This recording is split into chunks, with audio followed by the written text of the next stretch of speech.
This story takes place when I was in 5th grade. Oh, I haven't changed a bit, okay?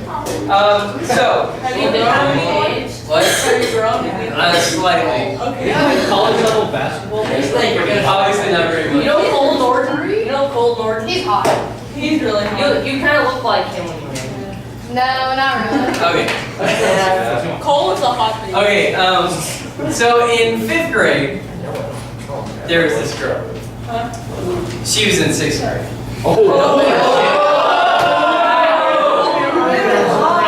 Okay? He likes cougars.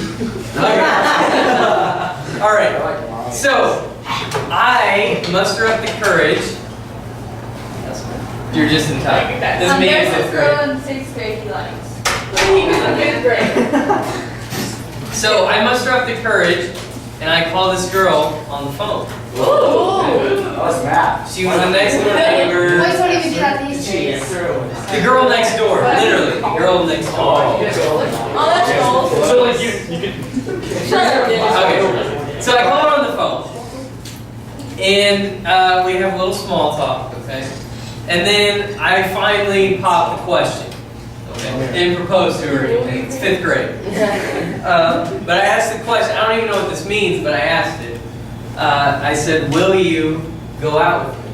Will you go out with me?" I didn't have a car. I couldn't drive. But I asked, "Will you go out with me?" That meant, "Will you be my girlfriend?"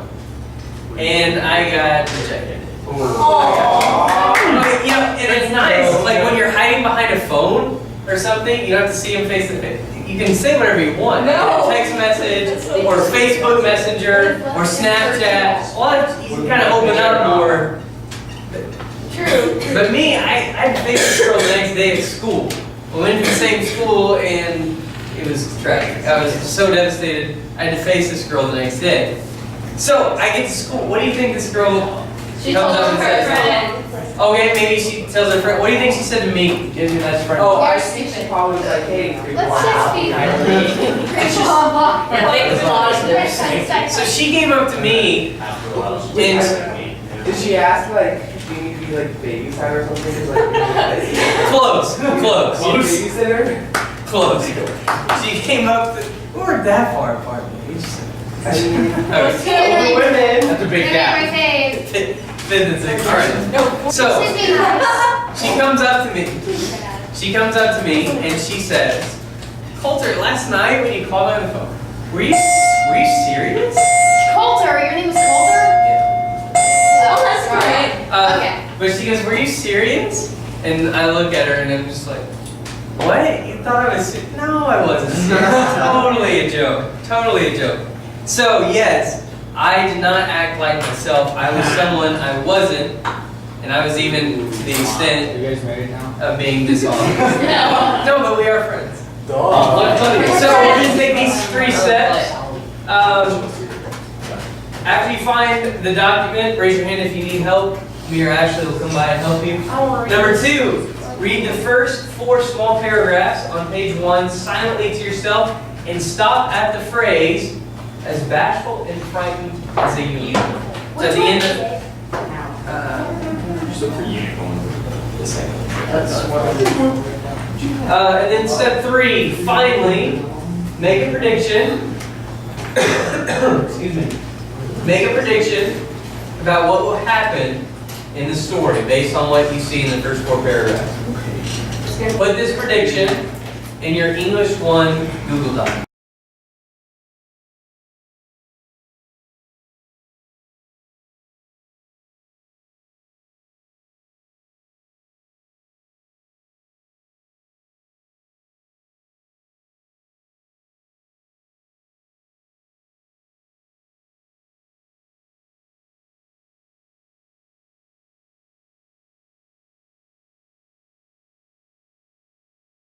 We're going to kind of move on forward, okay? So hopefully you read the first 4 paragraphs. All right, we're going to start in the 5th paragraph, but before we move on, how old is the young boy? 14. 14, very good. How old is she? 17. 17. Okay.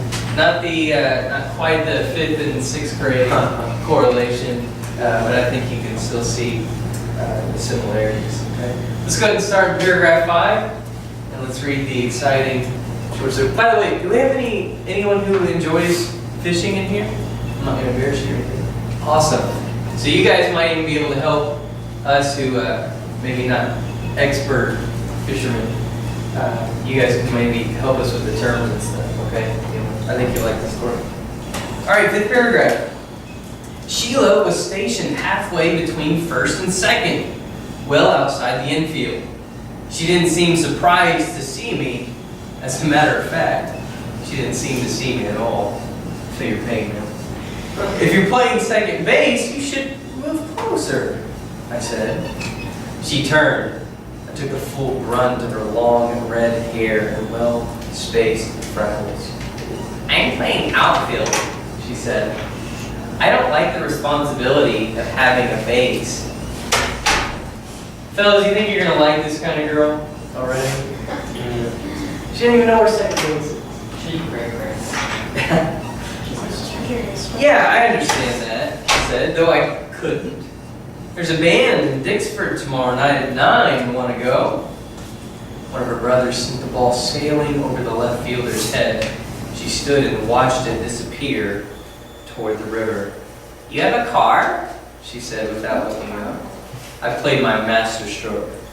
We'll go by canoe. He's 14! Of course they'll go by canoe. He doesn't have a car. Exactly. He doesn't even have a permit. I spent all the following day polishing it. I turned it upside down on our lawn and rubbed every inch with Brillo, hosing off the dirt, wiping it with chamois till it gleamed as bright as aluminum ever gleamed. About 5, I slid it into the water, arranging cushions near the bow so Sheila could lean on them if she was in one of her pensive moods. Propping up my father's transistor radio by the middle thwart so we could have music when we came back. Automatically, without thinking about it, I mounted my Mitchell reel on my flagger spinning rod and stuck it in the stern. Ladies, you impressed yet? No. I say automatically because I never went anywhere that summer without a fishing rod. When I wasn't swimming laps to impress Sheila, I was back in our driveway practicing casts, and when I wasn't practicing casts, I was tying a line to Tosca, her Springer Spaniel, to test the reel's drag. When I wasn't doing any of those things, I was fishing the river for that. Too nervous to sit at home, I got in the canoe early and started paddling a huge circle that would get me to Sheila's dock around 8. As automatically as I brought along my rod, I tied on a big Rapala plug, let it down into the water, let out some line, and immediately forgot all about it. It was already dark by the time I glided up the man's dock. Even by day, the river was quiet. Most of the summer, people preferring Sunapee or one of the other nearby lakes. And at night, it was a solitude, difficult to believe, a corridor of hidden life that ran between banks like a tunnel. Even the stars were part of it.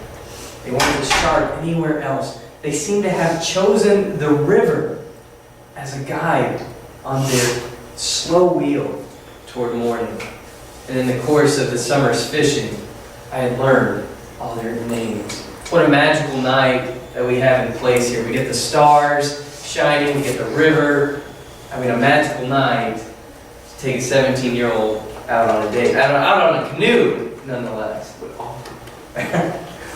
I was there 10 minutes before Sheila appeared. I heard the slam of their screen door first, then saw her in the spotlight as she came slowly down the path. As beautiful as she was on the float, she was even lovelier now. Her white dress went perfectly with her hair and complemented her figure even more than her swimsuit. It was her face that bothered me. It had on its delightful fullness a very dubious expression. Now, he's not saying, oh, she has a nice body, but her face is...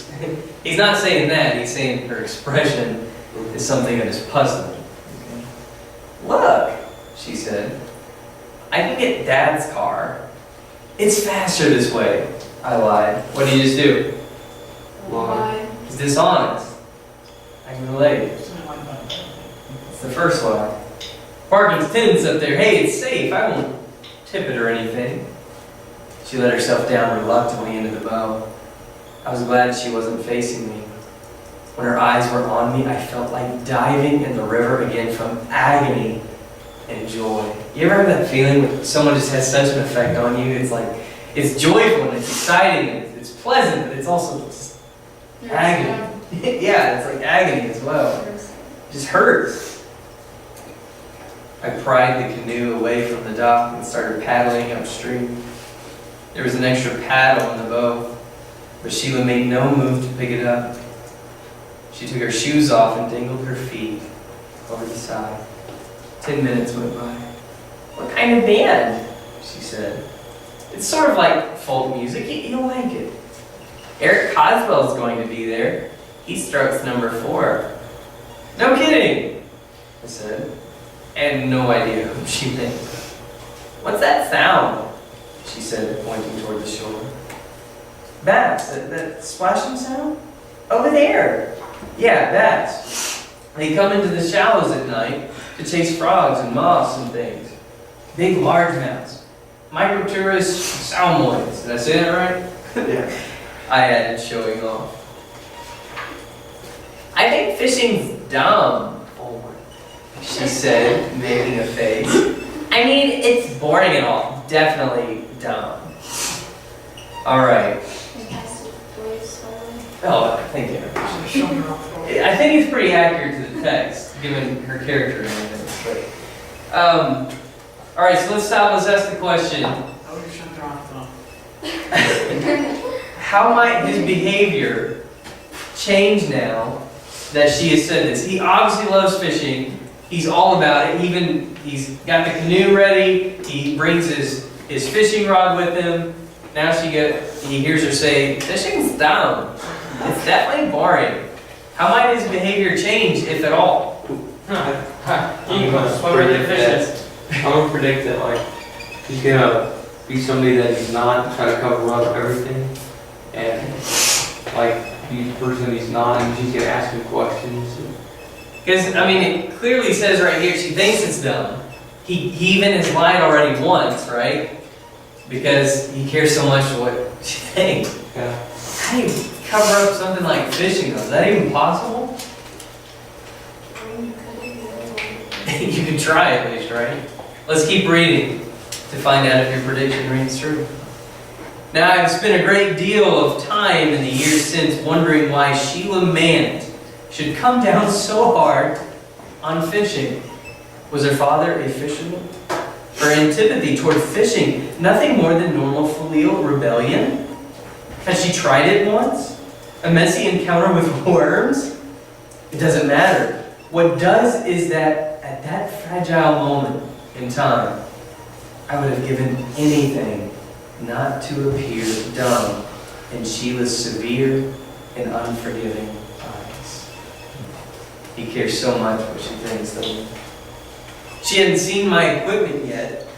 What I should have done, of course, was push the canoe in closer to shore and carefully slide the rod into some branches where I could pick it up again in the morning. Failing that, I could have surreptitiously dumped the whole outfit overboard, written off the $40 or so as love's tribute.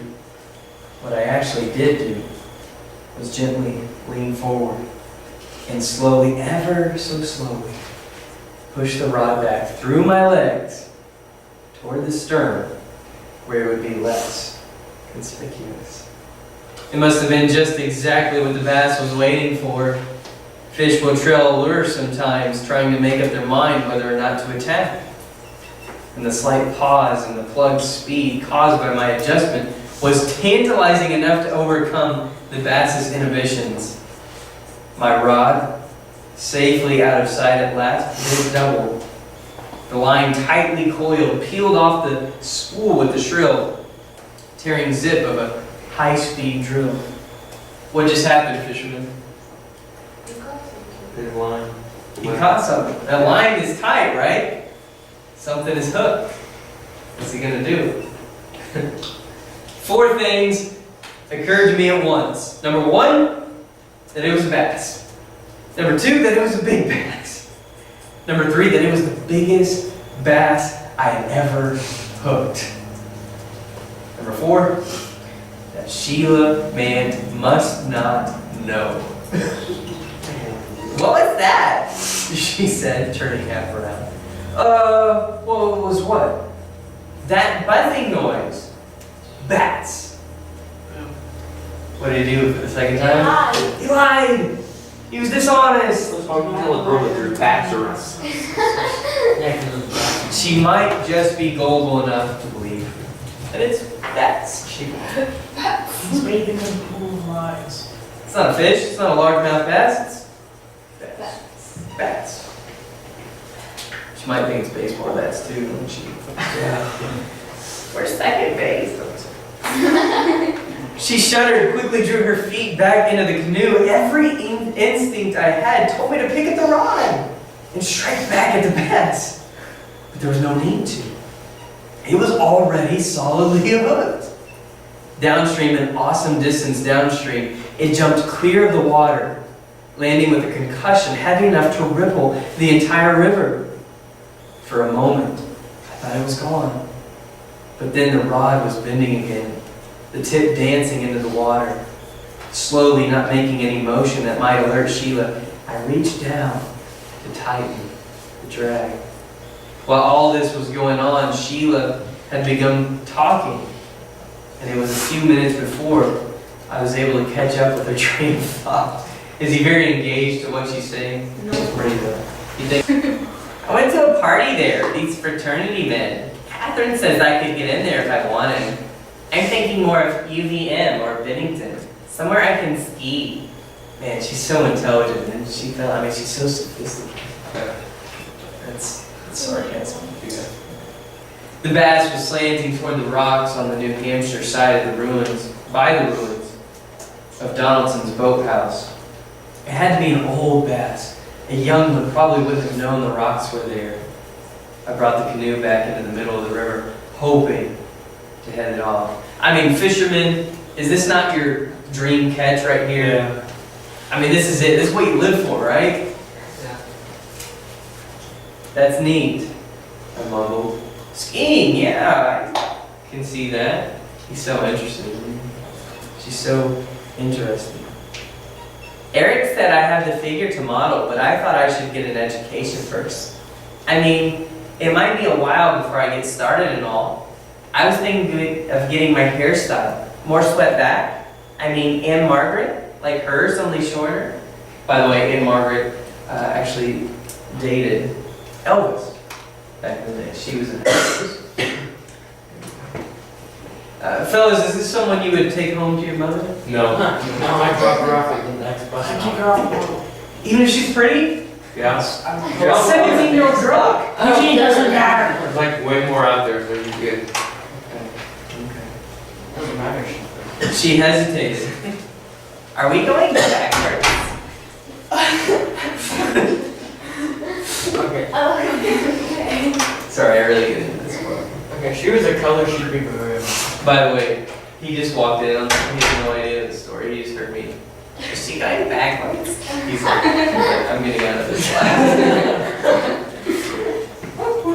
We were going backwards. I had managed to keep the bass in the middle of the river away from the rocks. But it had plenty of room there. And for the first time, a chance to exert its full strength. I quickly computed the weight necessary to draw a fully loaded canoe backward. The thought of it made me feel faint. It's just a current, I said hoarsely. No sweat or anything. Yeah, he lied again, didn't he? I dug in deeper with my paddle, reassured Sheila, began talking about something else. But all my attention was taken up now with the fish. I could feel its desperation as the water grew shallower. I could sense the extra strain on the line, the frantic way it cut back and forth in the water. I could visualize what it looked like, the gape of its mouth, the flared gills and thick vertical tail. The bass couldn't have encountered many forces in its long life that it wasn't capable of handling. And the unrelenting tug at its mouth must have been a source of great puzzlement and mounting panic. Me? I had problems of my own. To get to Dixford, I had to paddle up a sluggish stream that came into the river beneath a covered bridge. There was a shallow sandbar at the mouth of this stream. Weeds on one side, rocks on the other. Without a doubt, this is where I would lose the fish. Yikes. I have to be careful with my complexion. I tan, but in segments. I can't figure it out, even if it's worth it. I wouldn't even do it probably. I saw Jackie Kennedy in Boston, and she wasn't tan at all. What is she obsessed with? Tanning, her appearance. What might this indicate about our Sheila Mant 17-year-old character? She's a a pretty person, girl. so she has to be covered up. Okay. And sometimes, typically, when someone is obsessed with their appearance, sometimes they have the characteristic of being conceited, being prideful, being arrogant, and full of oneself. Okay, my ex-girlfriend had pictures of herself in her room, framed. She liked her appearance. She was definitely conceited. Taking a deep breath, I paddled as hard as I could for the middle, deepest part of the bar. I could have threaded the eye of a needle with the canoe, but the pull on the stern threw me off, and I overcompensated. The canoe veered left and scraped bottom. I pushed the paddle down and shoved. A moment of hesitation. A moment more, the canoe shot clear into the deeper water of the stream. I immediately looked down at the rod. It was bent in the same tight arc. Miraculously, the bass was still on. So he thinks he's going to lose the bass, and then all of a sudden, miraculously, it's still latched on. There's still hope. The moon was out now. It was low and full enough that its beam shone directly on Sheila there ahead of me in the canoe, washing her in a creamy, luminous glow. I could see the lithe, easy shape of her figure. I could see the way her hair curled down off her shoulders, the proud, alert tilt of her head, and all these things were as a tug on my heart. Not just Sheila, but the aura she carried about her of parties and casual touchings and grace. Behind me, I could feel the strain of the bass steadier now, growing weaker, and this was another tug on my heart. Not just the bass, but the beat of the river, and the slant of the stars, and the smell of the night, until finally, it seemed I would be torn apart between longings, split in half.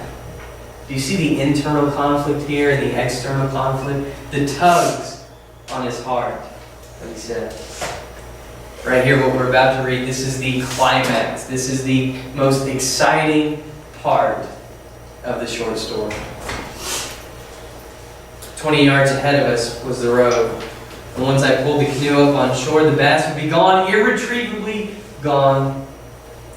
If instead I stood up, grabbed the rod, and started pumping, I would have it. As tired as the bass was, there was no chance it could get away. I reached down for the rod, hesitated, looked up to where Sheila was, stretching herself lazily toward the sky, her small breast rising beneath the soft fabric of her dress. And the tug was too much for me, and quicker than it takes to write down, I pulled a penknife from my pocket and cut the line in half. Oh, that was a dumb move. Did he do the right thing? No. No, he gave up his. What he loved! What he cherished! He loved fishing! Yes, doesn't mean you're gonna get the girl. So did he do the right thing? No. What might have? It was a sure thing with the fish. It's never a sure thing with the Yeah. Sure thing with the fish. You Never. should have got the fish. Sure, I love it. Sure thing with the fish. That's great. With a sick, nauseous feeling in my stomach, I saw the rod unbend. My legs are sore. Are we there yet? You should be playing a little bit too late. I'm with you. It's not the girl you take home tomorrow. Through a superhuman effort of self-control, I was able to beach the canoe and help Sheila off. The rest of the night is much foggier. We walked to the fair. There was the smell of popcorn, the sound of guitars. I may have danced once or twice with her, but all I remember is her coming over to me once the music was done to explain that she would be going home in Eric Coswell's Corvette. Okay, I mumbled. For the first time that night, she looked at me, really looked at me. You're a funny kid. You know that? Ouch! The dagger. The fish couldn't hurt you that bad, right? Nope. Sheila Mant, the dagger in the heart. You're a funny kid. I mean, is there anything worse that she could say? You ugly. Even that, man. I mean, you're a funny kid. She's going off with another older guy who obviously is old enough to drive. He's got a Corvette. Maybe it's his mom's Corvette. I don't know. Probably good. But after she's going off with an older guy, she looks down at him. Says, "You're a funny kid." You know that? There's not much worse you could say to this young boy at this time. I hope that wasn't sarcasm. Oh. What she said. Oh. Or else I Yeah. In what way? Yeah, like that. don't know. What would she actually mean? You're Gravity falls not over funny? again. No, like, I don't know. Like in a tone. I'm not that interested. I don't know if she's smart enough to be sarcastic. No offense to her. Funny, different, dreamy, odd. How many times was I to hear that in the years to come, all spoken with the same quizzical, half-accusatory tone Sheila used then. Poor Sheila! Before the month was over, the spell she cast over me was gone. But the memory of that lost bass haunted me all summer. So I lost interest in that. It haunts me still. There would be other Sheila Mants in my life, other fish, and though I came close once or twice, it was these secret, hidden tuggings in the night that claimed me, and I never made the same mistake again. Good I job. made a mistake in the first one. That last quote is what we call the resolution. Does anybody know what a resolution is? This is The solution to the problem. Problem solved. Okay? He learned his lesson. Okay? And the problem is solved when he says, I never made the same mistake again. At this moment, as he's reflecting back in time, he realizes that he was someone he shouldn't have been. Right? He was someone, he wasn't himself, right? He was trying to be someone that he wasn't. He even lied multiple times, as we saw, just to impress someone who wasn't himself.